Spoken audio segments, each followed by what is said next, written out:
겸손하게 하나님 말씀 듣도록 하겠습니다. 사사기 4장 말씀 자체에 능력이 있기 때문에 우리 4장 1절부터 24절까지 전장을 다 읽으면서 말씀의 은혜가 있었으면 좋겠습니다. 사사기 4장 1절부터 24절까지 한 절씩 교독하겠습니다. 제가 1절을 먼저 읽겠습니다. 에훗이 죽으니 이스라엘 자손이 또 여호와의 목전에 악을 행하매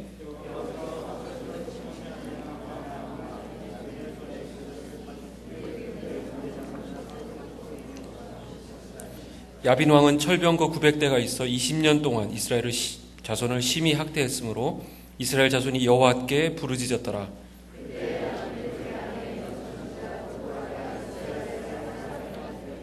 그는 에브라임 산지 라마와 베델 사이 드보라의 종려나무 아래에 거주하였고 이스라엘 자손은 그에게 나아가 재판을 받더라.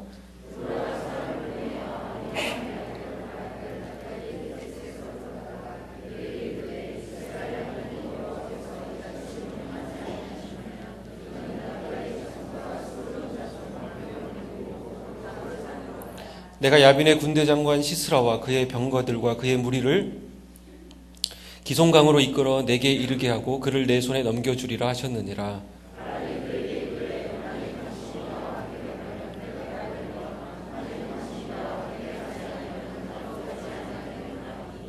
이르되 내가 반드시 너와 함께 가리라. 그러나 내가 이번에 가는 길에서는 영광을 얻지 못하리니 이는 여호와께서 시스라를 여호와의 손에 파실 것임이니라 하고 드보라가 일어나 바락과 함께 게데스로 가니라.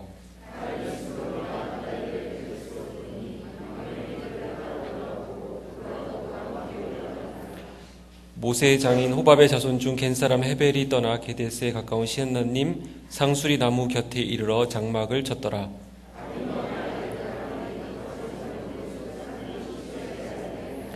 시스라가 모든 병거 곧 철병거 900대와 자기와 함께 있는 모든 백성을 하로셋 학고임에서부터 기송강으로 모은지라.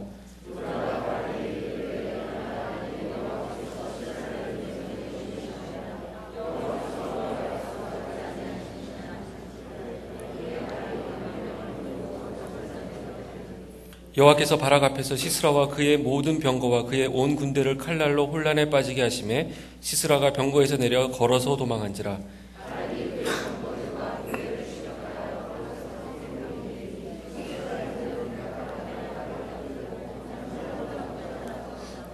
시스라가 걸어서 도망하여 겐사람 헤벨의 아내 야엘의 장막에 이르렀으니 이는 하솔 왕 야빈과 겐사람 헤벨의 집 사이에는 화평이 있음이라.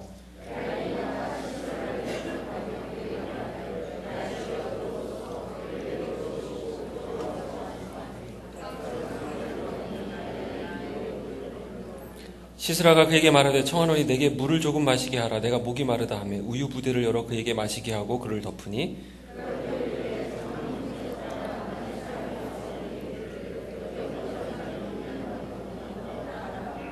그가 깊이 잠드니 헤벨의 아내 야일이 장막 말뚝을 가지고 손에 방망이를 들고 그에게로 가만히 가서 말뚝을 그의 관자놀이에 박음에 말뚝이 꿰뚫고 땅에 박히니 그가 기절하여 죽으니라.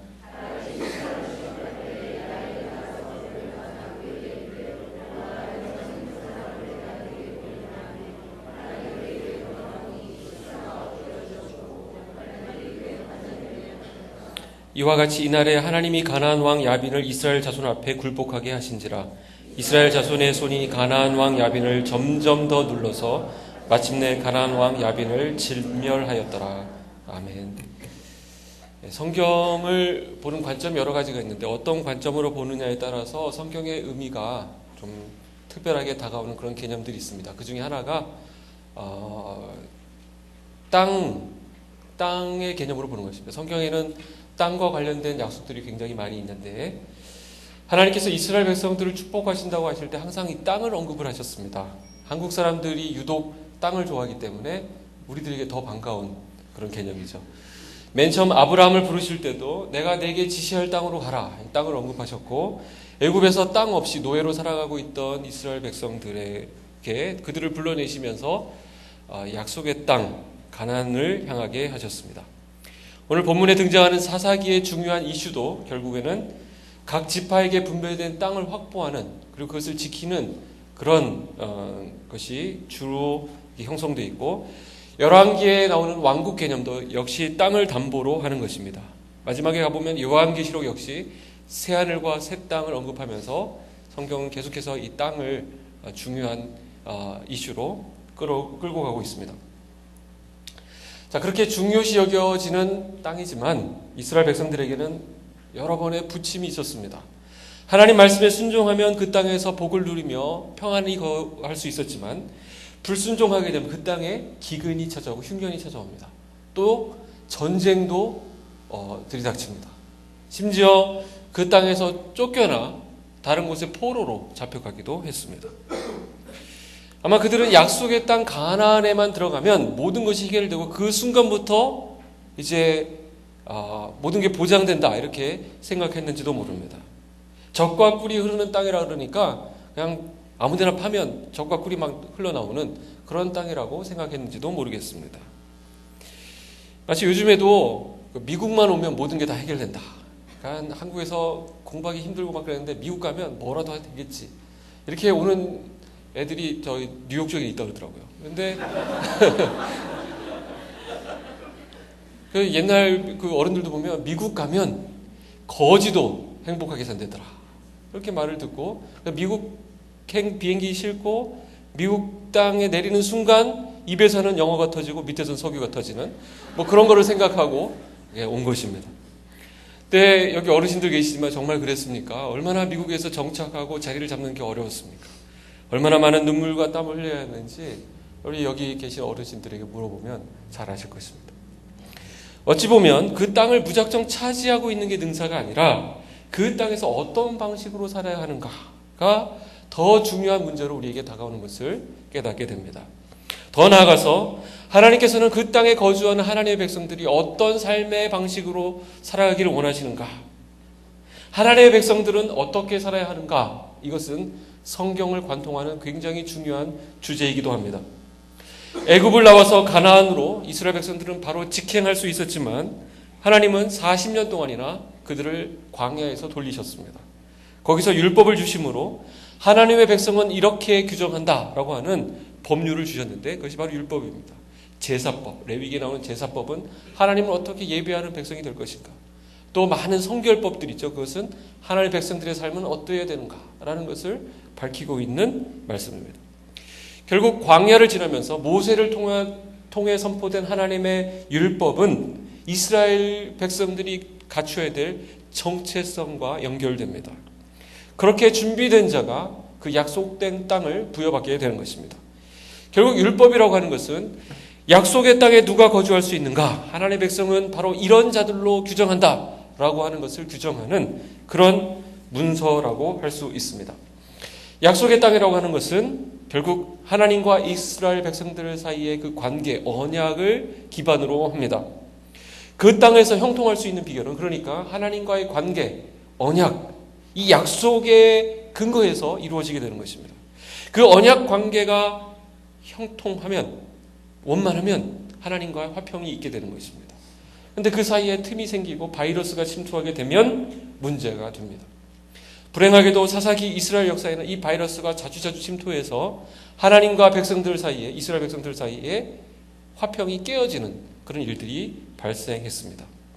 그래서 오늘 본문 처음은 이스라엘의 고질병에 대해서 언급하고 시작합니다. 우리는 보통 고질병이라고 할 때 쉽게 낫지 않고 자주자주 재발하는 질병을 가리켜 고질병이라고 말을 합니다. 이스라엘에게도 고질병이 있었는데 성경은 그것이 구체적으로 무엇인지는 밝히지 않지만 오늘 1절에 그 증상에 대해서는 우리에게 알려주고 있습니다. 1절 말씀 보시면 에웃이 죽으니 이스라엘 자손이 또 여호와의 목전에 악을 행하매, 또 악을 행했다라는 것을 통해서 이들에게 다시 고질병이 도졌다는 것을 우리에게 알려주고 있습니다. 자, 사람은 누구나 다 약한 부분이 있습니다. 그 약한 부분 때문에 평생 반복적으로 실패할 때가 많습니다. 어떤 사람은 술 문제 때문에 집안 사람들, 가족들 다 고생시키고 본인도 알코올 중독이 되어서 그럼에도 불구하고 여전히 술을 끊지 못하고 술이 문제가 되는 사람이 있습니다. 어떤 사람은 도박에 빠져서 재산 다 날리고 그리고 나서도 정신을 못 차리고 도박판을 기웃거린다든지 다시 화투를 손에 잡는 사람이 있습니다. 에이, 절대 나는 화투는 손에 둬도 안 되겠다 하고 손목을 자른 사람이 옛날에 있었다고 하는데 그 사람 나중에 보니까 발로 발로 쳤다 그러죠. 우리 자녀들 보면, 우리 유스그룹의 자녀들 보면 게임이나 인터넷, 또 상담 들어보면 늘 이성교제 이런 거 이제 상담을 하죠.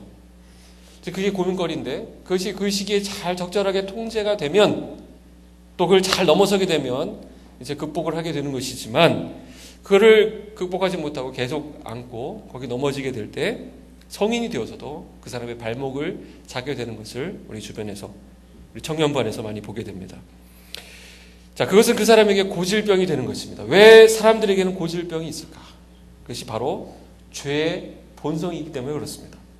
겉으로 보기에는 별거 아닌 것 같지만 모든 죄는, 아주 작은 죄라고 하더라도, 우리가 사소하게 여기는 죄라 하더라도 거기에는 중독성이 있습니다. 그래서 한번 어떤 죄에 빠지게 되면 그것이 반복되고 급기야는 그것이 병으로, 고질병으로 자리 잡게 되는 것입니다. 오늘 이스라엘 백성들의 고질병이 뭐냐 봤더니 그것은 가나안의 삶의 방식을 따라가는 것이었습니다. 이스라엘 백성들은 하나님을 믿는 백성들인데, 하나님께서는 이스라엘 백성들에게 이거 하지 마라 저거 하지 마라 자꾸 하지 말라고 하신다. 하지 말라. 사실 하나님이 하라고 하는 것도 굉장히 많은데 이스라엘 백성들 입장에서 보니까 하나님 늘 하지 말라고 한다는 거예요. 자기들은 할 수 있는 게 아무것도 없고 모든 게 다 막혀 있다라고 생각한 것입니다. 그에 비해서 가나안에 들어와서 이미 거기 살고 있는 다른 가나안 백성들을 보니까 그 사람들은 그런 거 없이 전혀 상관하지도 않고 모든 것을 다 하면서 사는 것입니다. 죄를 지어도 되고 자기가 하고 싶은 거 다 하면서 사는데 끄떡 없이 잘 살고 있었습니다. 반면에 자기들은 어떻습니까? 맨날 성소에 나가서 피 제사나들이 피 질질 흐르고 절기를 지켜야 되고 율법을 지켜야 되고 뭘 해서는 안 되고 해서는 안 되는 것이 너무 많다는 것입니다. 마치 우리 임마누엘 교회 청년들이 느끼는 것과 같습니다. 주일날 예배 안 빠져 이렇게 나와서 허리케인 온다는데도 여기 와 있는 건 뭡니까? 그 금요일에도 이놈의 교회는 또, 이 귀한 교회는 또 이 귀한 교회는 금요일에도 아예 죄 지을 틈을 안 주는 거예요. 금요일에도 나오라고 그러고. 네. 그러면서 또 보니까 토요일날 새벽에도 훈련하는 팀들이 있더라고요. 교사하고 순장하고 찬양팀하고 온갖 것 다 해도 김지관 목사님은 너희들 교만하다 이렇게. 네. 그러니까 근데 세상은 어떻습니까? 너무 나이스하고 니네 할 거 다 해라. 자아를 실현해라. 욕망을 다 채워라. 이렇게 얘기를 한다는 것입니다. 바로 여기서 이스라엘의 고민이 시작되는 것입니다. 과연 이 무궁무진한 기회의 땅에서 하나님 말씀만 붙잡고 사는 것이 맞느냐라는 것입니다. 옆에 있는 가나안 사람들처럼 세상적 문화를 누리고 자신의 삶을 향유하는 것이 더 좋지 않을까 하는 것에 자꾸 마음이 쓰이게 되었다라는 것입니다. 그러고 보니까 미리 정착을 하고 잘 살고 있었던 가나안 사람들의 방식을 따라가지 않으면 이 땅에서 성공하지 못하는 것이 아닐까?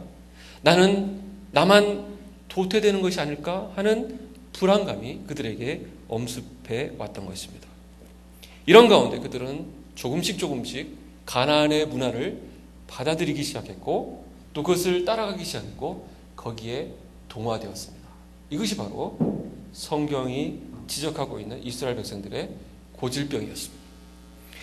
다시 말해서 이스라엘 백성들을 자주 넘어지게 만들었던 이 고질병은 하나님께서 제시하신 하나님의 백성으로서의 삶의 양식을 버리고 세상적인 삶의 양식을 따라가는 것을 말합니다. 이것이 바로 여호와의 목전에 악을 행하였다라는 지적을 받고 있는 것입니다.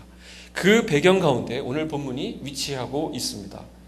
결국 오늘 말씀을 통해서 오늘 우리가 확인해야 할 것은 이스라엘 백성들이 가나안의 삶의 방식을 따라가다가 실패했는데 바로 그 실패의 자리에서 하나님은 어떤 방식으로 누구를 사용하셔서 이스라엘을 회복시키셨는가라는 것입니다. 거기에는 두 명의 여인이 승리의 주역으로 등장하고 있습니다. 사회적인 약자로 분류되는 여인들, 요즘 기준으로 보면 안 돼요. 옛날에는 여자들은 수에 치지 않았습니다. 그러니까 그만큼 약자라는 것이고 참 이게 좀 그런 부분인데 이 여인들의 활약과 등장은 오늘 말씀의 의미를 굉장히 선명하게 드러내게 되고 사실 거기에 오늘 본문을 해석하는 키가 숨겨져 있습니다. 자, 오늘 본문에 보니까 에훗이라는 사사가 죽은 후에 이스라엘이 여호와의 목전에 악을 또 행했다 이렇게 말하고 있습니다. 또 죄를 범하니까 하나님께서는 그들을 다루시는 방식으로 가나안 왕 야빈이라고 하는 막강한 군사력을 가진 왕이 있었는데 이 왕을 통해서 이스라엘을 치도록 하셨습니다. 그 당시 어느 나라에서도 찾아볼 수 없는 철병거를 이 가나안 왕 야빈은 900대나 가지고 있었고 또 그것을 잘 통제하고 지휘할 수 있는 유능한 군대 장관 시스라를 그들은 가지고 있었습니다. 철병거 900대에 비해서 이스라엘이 보유하고 있는 무기가 무엇인가 봤더니 4장 1절 바로 앞에 3장 31절에 있는데 거기에 이스라엘의 무기 수준이 언급되어 있습니다. 삼가리아라고 하는 사사가 블레셋 사람과 싸우는데 그때 그 무기가 뭐죠? 소모는 막대기. 이거 뭐 무기라고 하기에 너무나도 민망한, 무슨 칼이나 활도 아니고 소모는 하다가 갑자기 블레셋이 쳐들어오니까 성령이 충만해져가지고 휘두르고 나가서 했다. 물론 싸움 자체는 훌륭하지만 무기라고 하기에는 너무나 좀 그런 거시기한 그런 소모는 막대기가 무기고에 이렇게 있는 거예요. 뭐 무기로 널려 있는 게 소모는 막대기죠. 그런데 이 게임이 좀 돼야 좀 말이 될 텐데 이 가나안 왕 야빈은 철병거 900대로 무지막지하게 밀고 들어오니까 그대로 꼼짝없이 당할 수밖에 없었습니다. 그 전에도 여러 번 여러 나라들이 와서 이제 침략한 경우가 있는데 그때는 잠시 추수 때 와서 곡식을 빼앗아 가고 뭐 돈 좀 빼앗아 가고 이 정도였는데 이번에는 아예 상주할 목적으로 완전 멸망시킬 작정으로 학대 정도가 아니라 20년 동안이나 철병거 900대를 앞세워서 지근지근 밟아댔습니다. 3절에 보시면 야빈 왕은 철병거 900대가 있어 20년 동안 이스라엘 자손을 심히 학대했으므로 이스라엘 자손이 여호와께 부르짖었더라. 온갖 학대와 학정에 시달리던 이스라엘 백성들은 하나님께 부르짖게 되었고 언제나 그렇듯 하나님은 이번에도 사사를 한 명 세우시는데 이번엔 특이하게도 아줌마 사사 드보라였습니다. 아줌마라는 거 어떻게 할 수 있냐면 남편이 있습니다. 남편. 주부 사사 드보라였습니다. 보통 남자 사사들은 자기가 직접 하나님이 나에게 말씀하셨다. 나를 따르라 하면서 자기가 직접 전쟁에 나가지만 여자는 그럴 수가 없기 때문에 드보라는 오직 하나님의 말씀을 가르치는 일을 하였고 그 말씀 사역을 통해서 백성들을 일깨워 전쟁을 승리로 이끌게 됩니다. 뒤에 보면 또 한 명의 승리의 주역이 나오는데 그는 헤벨의 아내인 야엘이라고 합니다. 그 역시도 평범한 주부였습니다. 원래는 바락이라는 장군이 임명이 되고 그에게 사명이 주어졌는데 바락이 주저합니다. 바락바락 우기면서 좀 나가면 좋겠는데 그렇지 않고 주저합니다. 그래서 그 전쟁 승리의 영광이 바락에게서 다른 이에게로 옮겨가게 될 것이라고 8절 9절에 말씀하고 있습니다. 자, 중요한 것은 하나님께서 여기서 일하시는 방식을 우리가 확인하게 됩니다. 4절 5절에 해답이 있는데 우리 4절 5절을 큰 목소리로 한번 읽어보도록 하겠습니다. 4절 5절 시작.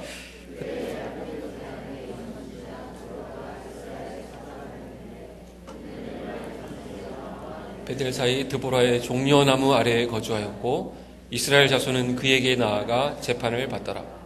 이스라엘 자손은 그에게 나아가 재판을 받더라가 중요합니다. 여기서 재판이라는 말이 중요한데 드보라가 이스라엘 백성들을 일으켜 세운 것은 보통 우리가 생각할 수 있는 군사훈련이 아니었습니다. 그것은 재판이었습니다. 재판은 법원에서 하는 그런 코트에서 하는 그런 재판을 생각하면 안 됩니다. 옳고 그름을 판결하는 그 기준이 율법을 통해서 제시되고 있었다라는 것입니다. 즉 하나님의 말씀을 가지고 사람들의 삶의 현장에서 일어나는 여러 가지 이슈들, 문제들을 밝혀주는 것, 그것을 여기서 재판이라고 말하고 있습니다. 다시 말해서 재판이라고 하는 것은 하나님의 말씀을 가지고 사람들의 삶 속에 길을 보여주고 그들의 상처를 치유하고 올바른 방향을 제시하는 것을 말합니다. 이것이 바로 재판이었습니다. 그런데 이 사역이 얼마나 강력하고 왕성했는지 사람들은 그 사역이 일어나는 그 현장을 별명을 하나 붙여주었는데 그것이 바로 드보라의 종려나무라고 이름을 붙여주었습니다. 왜 이런 별명이 붙었을까요? 너무나도 특별한 사역이었기 때문에 그렇습니다. 나무 중에서 드보라의 종려나무라는 나무는 없습니다. 그러나 사람들이 그렇게 부를 정도로 이 사역은 강력하고 왕성했습니다. 하나님의 말씀의 달콤함을 맛본 곳이 바로 그 자리였기 때문에 사람들은 거기에 몰려들었고 거기서 하나님의 말씀의 은혜를, 달콤함을 경험하게 된 것입니다. 여기 오늘 말씀을 푸는 키가, 첫 번째 키가 나오는데, 구약에서 종려나무에서는 시럽이 나오는데 그 시럽은 꿀이었습니다. 꿀의 역할을 합니다. 그렇다고 한다면 이 종려나무는 꿀나무라고 할 수 있습니다. 게다가 드보라의 이름을 뜻을 보니까 꿀벌입니다. 꿀벌. 드보라의 이름. 옛날에 남자들은 나오면 하나님의 뜻을 행할 자, 이런 이름이 나가잖아요. 근데 여자들은 그냥 나오면 옆에 애 낳을 때 꿀벌이 막 날아다녀요. 너 꿀벌이다. 에이, 꿀벌로 그냥 가리. 그러면서 이제 그렇게 된 것입니다. 기분 나빠. 옛날에 그랬다는 거예요. 예. 저는 제 딸 이름 굉장히 심사숙고해서 적기 때문에. 예. 자, 그렇다면 꿀벌인 드보라가 꿀나무인 종려나무 아래 거했다는 말은 재판석을 베풀고, 종려나무 아래서 재판석을 베풀고 달콤한 정의를 배분했다는 것을 말씀하고 있습니다. 재판이 정의로울 때 달콤합니다. 반면에 성경에서는 그 선지서에 보면 재판관들, 그러니까 고위 관리들이 뇌물을 먹고 판결을 굽게 했을 때 그것이 쓰다라고 표현합니다.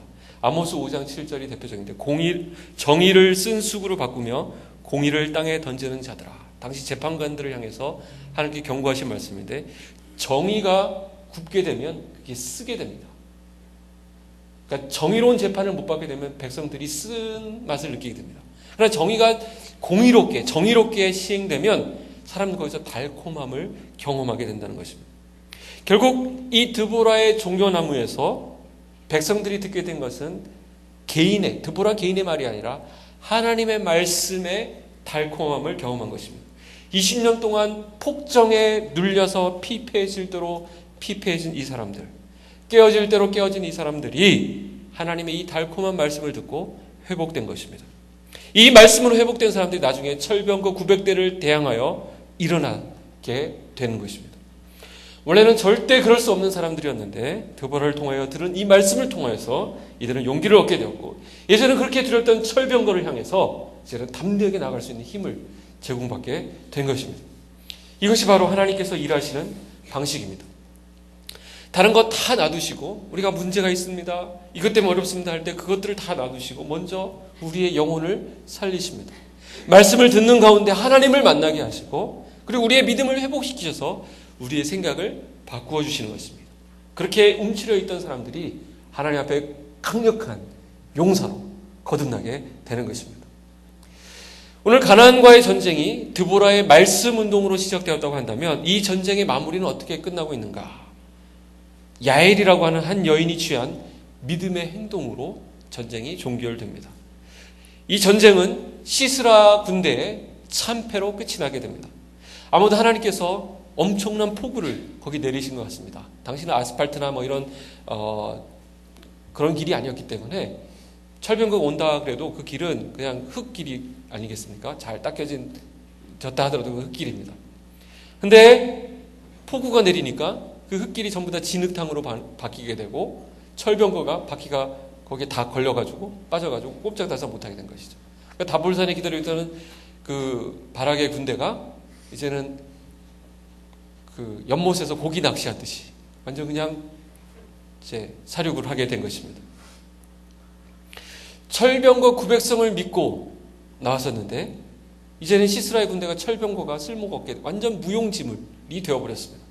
그래서 시스라는 자기가 그렇게 자랑하던 철병거를 버려두고 도보로 그거 끌어안고 있다가 거기서 죽게 생겼거든요. 그러니까 도보로 도망가게 되었습니다. 마침 가까운 곳에 장막을 치고 있던 겐 사람 헤벨의 아내 야엘의 장막으로 도망을 치게 됩니다. 17절 보시면 시스라가 걸어서 도망하여 겐 사람 헤벨의 아내 야엘의 장막에 이르렀으니 이는 하솔 왕 야빈과 겐 사람 헤벨의 집 사이에는 화평이 있음이라. 자, 하솔 왕 야빈은 그토록 이스라엘과 적대 관계에 있고 이스라엘을 괴롭혔지만 다른 민족들과는 나름대로 화평을 유지하고 있었다는 것을 알 수 있습니다. 하나님의 백성들에게는 그렇게 못되게 굴더니 다른 민족들과는 평화를 유지하고 있었습니다. 그래서 시스라는 추격을 당하게 되자 자기 민족과 평소 화평이 있던 야엘의 장막으로 안심하고 들어갔습니다. 그리고 야엘도 시스라를 잘 영접해 주었습니다. 18절부터 20절에 보시면 야엘이 나가 시스라를 영접하며 그에게 말하되 나의 주여 들어오소서 내게로 들어오시고 두려워하지 마소서 하매 그가 그 장막에 들어가니 야엘이 이불로 그를 덮으니라. 시스라가 그에게 말하되 청하노니 내게 물을 조금 마시게 하라. 내가 목이 마르다 하매 우유 부대를 열어 그에게 마시게 하고 그를 덮으니 그가 또 이르되 장막문에 섰다가 만일 사람이 와서 내게 묻기를 여기 어떤 사람이 있느냐 하거든 너는 없다 하라 하고 그랬습니다. 시스라는 전혀 야엘을 의심하지 않습니다. 왜냐하면 너무나도 자연스럽게 그를 영접했고 또 그를 극진히 대접했기 때문에 그렇습니다. 외간 남자에게 여자가 이불을 덮어준다고 하는 것은 유목민 전통에 있어서 굉장한 극진한 대접이 되는 것입니다. 그리고 목말라 하는 그에게 물을 달라고 했는데 물 대신에 우유, 옛날 성경에 젖이라고 되어 있는데 그 양이나 염소의 그 우유를 주었습니다. 이것은 굉장한 호의입니다. 그래서 시스라는 그걸 먹고 깊은 잠에 빠져들었습니다. 자, 1부 때 이 설교를 했더니 어떤 집사님이 우유는 잠을 잘 오게 하는 기능이 있습니다. 트립토판이라고 하는 아미노산이 많이 함유되어 있어서 잠이 잘 안 오시는 분은 우유를 마시면 좋다고 합니다. 어쨌든 그 물 대신에 젖을 주니까 그걸 먹고 발효된 우유를 먹고 깊은 잠에 빠져들었습니다. 한국 역사에 보면 논개라고 하는 훌륭한 여인이 손에 가락지를 끼고 이게 절대로 안 풀어지게 이렇게 해서 적장을 끌어안고 떨어져 죽습니다. 근데 야엘은 가락지로 죽이는 것이 아니라 말뚝으로 그냥 끝내버립니다. 21절에 자, 아침부터 읽기엔 좀 엽기적인 건데 21절 하나님의 말씀이니까 읽어보겠습니다. 그가 깊이 잠드니 헤벨의 아내 야엘이 장막 말뚝을 가지고 손에 방망이를 들고 그에게로 많이 가서 말뚝을 그의 관자놀이에 박음에 말뚝이 꿰뚫고 땅에 박히니 그가 기절하여 죽으니라. 우리가 이제 여자들을 또 귀하게 여기는 이유 중에 하나가 여자들이 주로 사용하는 도구들이 식칼, 가스불 이런 거기 때문에 한번 빡 돌면 이제 끝장나는 것입니다. 더군다나 이 유목민의 여자들은 장막을 치는 데 있어서 전문가였습니다. 야엘은 시스라가 깊이 잠든 것을 보고 장막 말뚝을 가지고 들어가서 머리에 말뚝 천연덕스럽게 툭툭 박습니다. 그래서 확실하게 이를 마무리 짓습니다. 이 시스라는 철병거 900대를 거느리는 대장인데 철병거의 대장이 이 말뚝은 나무 말뚝이거든요. 나무 말뚝에 머리가 박혀서 죽는 것은 굉장한 아이러니입니다. 자, 우리가 궁금하게 여기는 것은 왜 야엘이 자기와 평화적 관계에 있는 시스라를 죽였는가 하는 것입니다. 개인적으로 야엘은 시스라에게 아무런 감정이 없습니다. 서로 간에 화평이 있다라고 성경이 우리에게 그 단서를 제공해 주고 있습니다. 자칫하면 이 일로 인해서 엄청난 보복을 자기 동족이 당할 수 있었습니다. 한 자기네 개인의 행동으로 인해서 집안 전체가 가나안 사람들과 원수가 될 수 있는 그런 위험한 행동이었습니다. 그러나 야엘은 이스라엘에게 빚진 사람이었습니다. 이 야엘이 속한 족속, 그 남편 헤벨은 그 모세의 장인인 호밥이라고 하는 그 가문 사람입니다. 이스라엘 주변에는 당시에 여러 이방 민족들이 이스라엘 민족들이 이동할 때 같이 따라다니면서 이스라엘로부터 나오는 그 은혜, 말씀, 율법을 받고 거기에 함께 공동 거주하면서 살아가는 이방인들이 있었습니다. 아마 이 개인 족속들도 그중 한 부족이 아닐까 생각되는데 그들은 이스라엘을 통해서 은혜의 부스러기를 먹고 살았습니다. 그래서 이스라엘 주변에 머물렀던 것이죠. 하나님 백성과의 연합을 위해서 야엘은 믿음의 결단을 한 것입니다. 악의 세력과의 화평을 깨고 하나님의 세력과의 연합을 추구한 것입니다.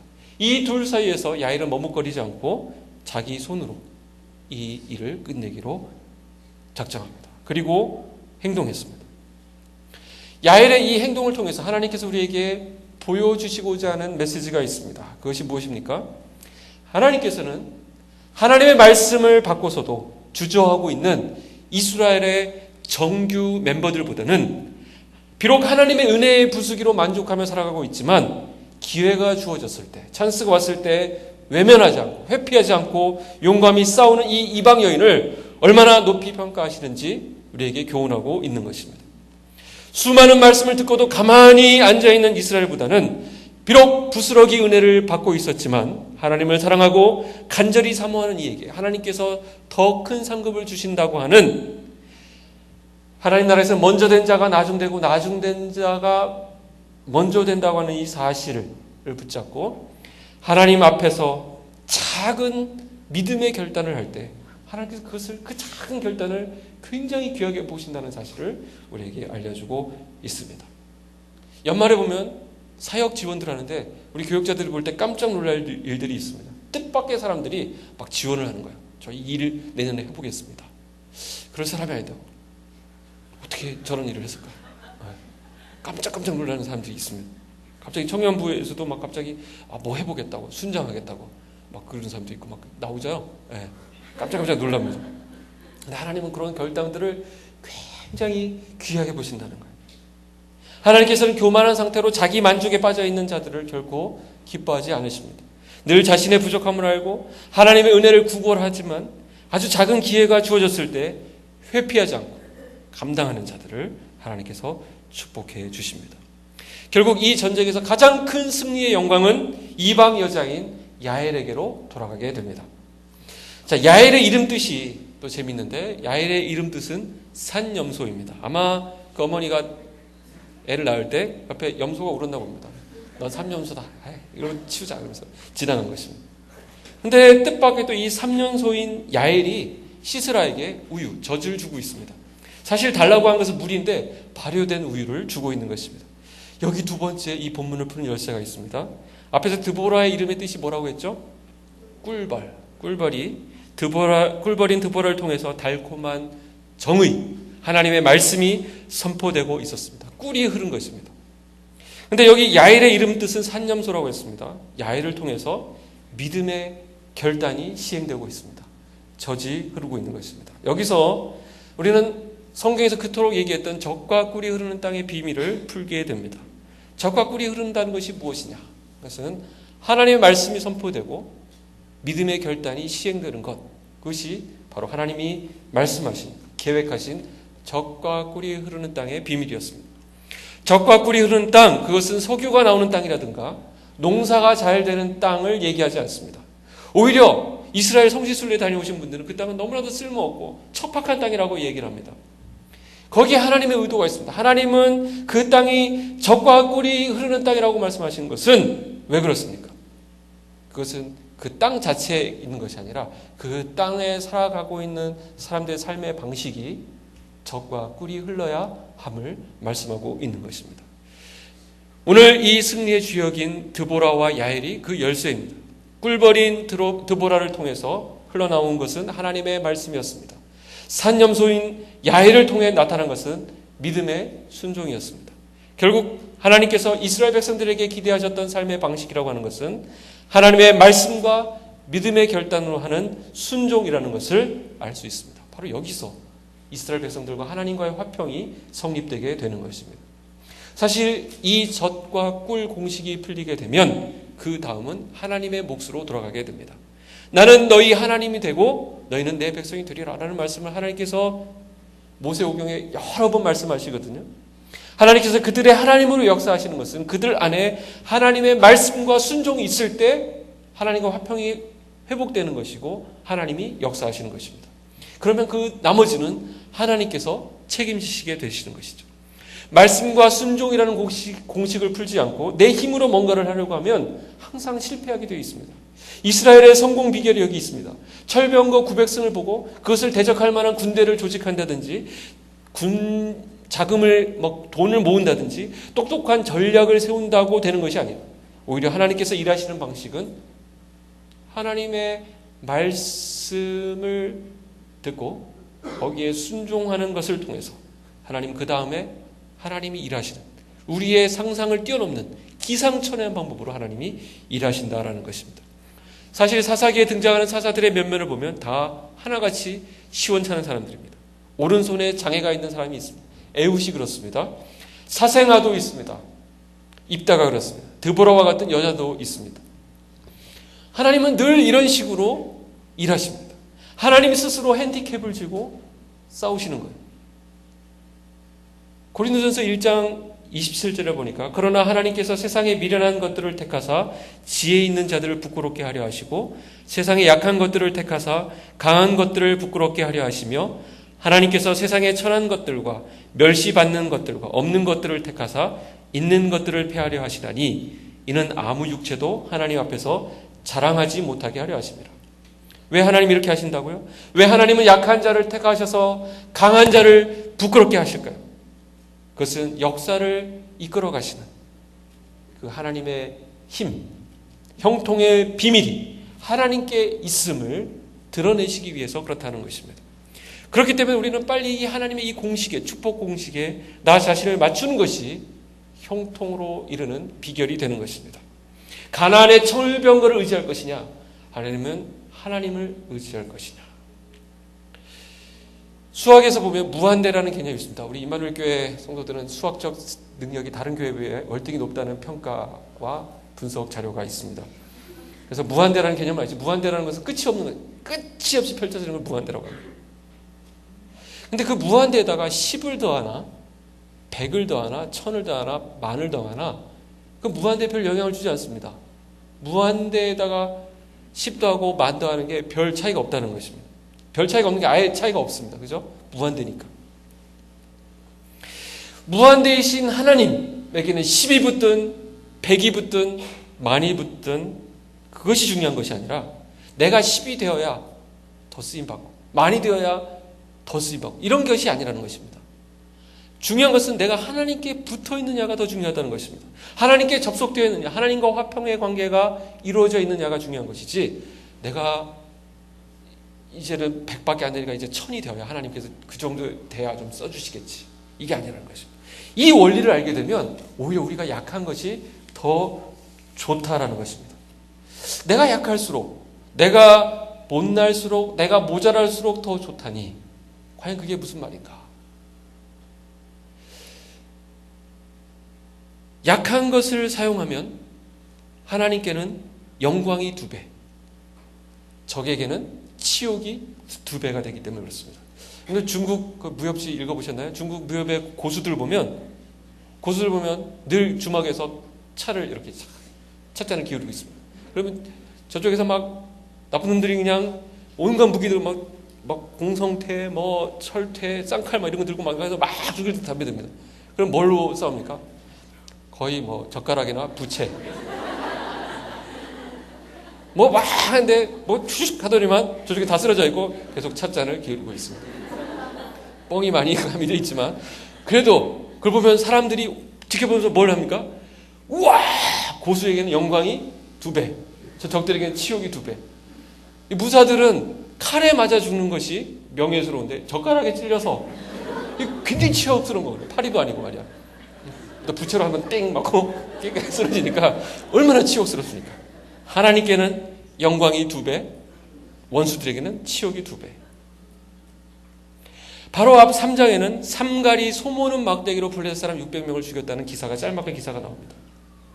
블레셋 사람들은 온갖 무장을 하고 총검술 막 이렇게 해가지고 뭐 둘 찔러 이러면서 왔는데 소모는 막대기로 갑자기 손 몰다가 이게 뭐야 그러면서 휘둘러가지고 다 죽입니다. 퍽퍽 맞으면서 제발 이 칼을 받치면서 이 칼로 죽여달라고 그러는데 소용없다. 너희들은 칼도 아깝다 그러면서 팍팍팍 얼마나 치욕스러운지 돌아가서 고국에 가서 이렇게 막대기 맞아 터져서 갔다. 이런 말도 못하는 것입니다. 나중에 보면 삼손이 블레셋 사람을 상대할 때는 1000명을 죽이는데 나귀 턱뼈로 죽입니다. 나귀 턱뼈는 아주 하찮게 여기는 건데 나귀 턱뼈 너희들은 총알이 아깝다 이놈들아 그러면서 팍 맞으면 제발 좀 그러지 말라고 그래도 턱뼈로 그냥 너희들은 턱뼈다 죽이는 거지. 다윗은 어떻게 합니까? 골리앗과 싸우는데 골리앗이 제발 좀 칼로 찔러달라고 하는데도 너희들은 너는 짱돌로 된다. 짱돌로. 빡! 이렇게 가는 것입니다. 하나님께는 영광이 2배, 골리앗에게는 치욕이 2배가 되는 것입니다.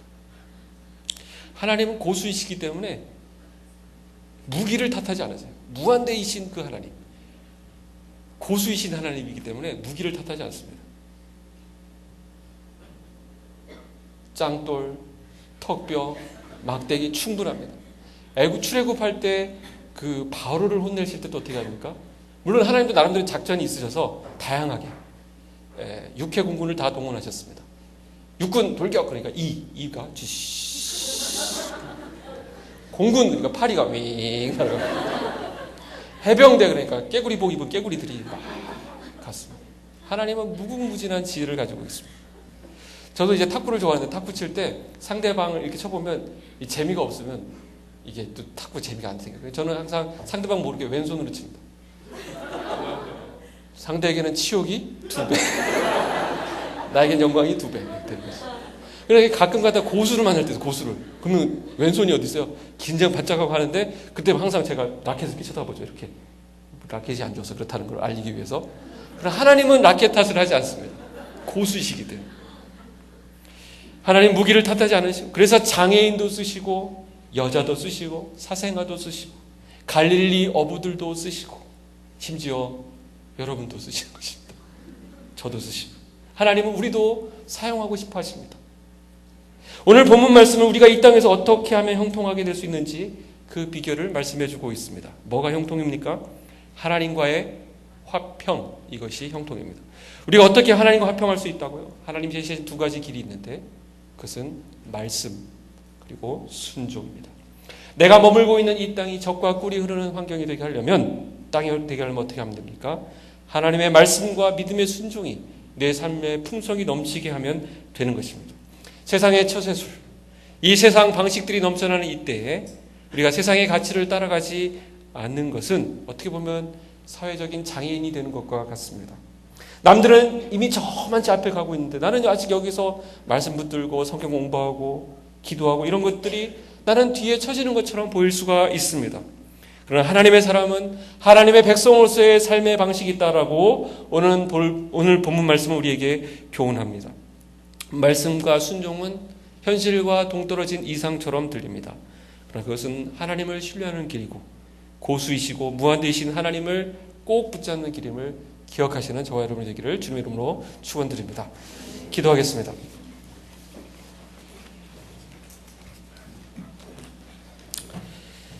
하나님 아버지, 우리 주변에 많은 세상적인 방식들과 또 세상적인 정보들과 여러 가지 노하우들이 넘쳐나고 있습니다.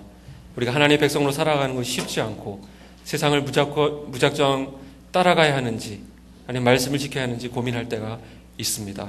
하나님, 그러나 오늘 말씀이 우리에게 분명하게 교훈하고 있는 것, 하나님의 말씀과 또 그 말씀에 대한 순종으로 우리 하나님의 백성들의 정체성이 확립됨을 깨닫게 하여 주시고 우리가 흔들리지 아니하고 하나님 말씀 붙들고 살아가는 귀한 백성들 되게 하여 주시옵소서. 감사드리며 예수님의 이름으로 기도합나이다. 아멘.